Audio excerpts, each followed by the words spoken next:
Bob? Well, I'm a trainer, and I'm also a manufacturer's rep in the shooting sports business.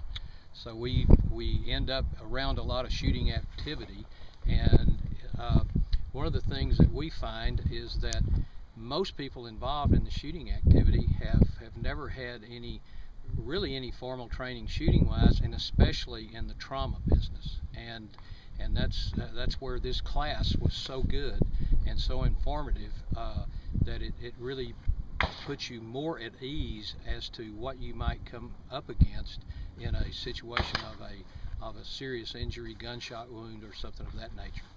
Have you had any previous medical training before this class? No, never had any. And how do you feel now after the class, after 2 days of classroom and range time? Well, it's an interesting deal to come in here with no previous training and come out of this class feeling like you could handle an emergency situation and direct other people as to what to do in an emergency situation is I can't even describe how valuable that is.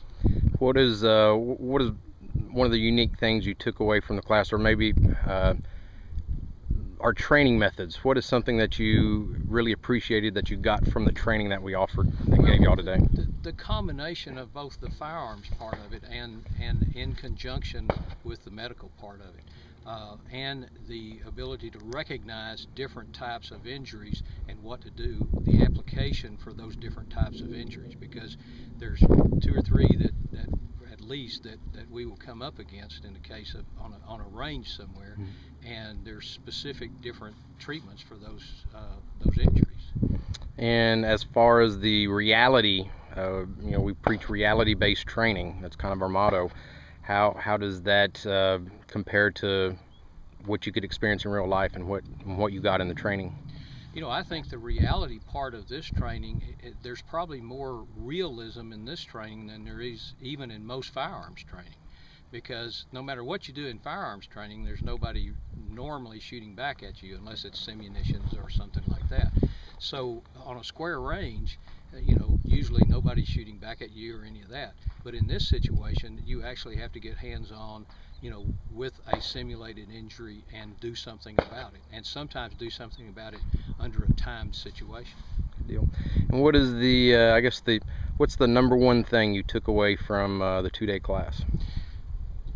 Number one, learning to recognize the different injuries and the important things like the bleeding situation and the airway situation. So there's generally two different situations to observe and look at and see what's affecting someone. So it usually boils down to bleeding and to airway, and the way you fix those things, or at least stop the progression of the injury, so that you can get somebody there.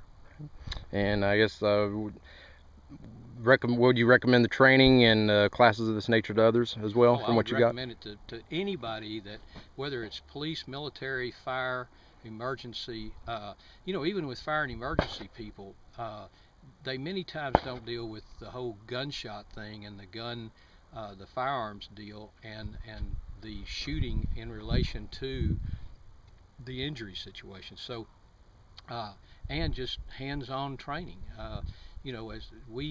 Even if we teach these kind of things, teach the firearms part of it, it's still great to have a review. Sometimes you spend a lot of time teaching and you don't spend a lot of time doing anymore, and so having hands-on with that is also good as a combination in the class.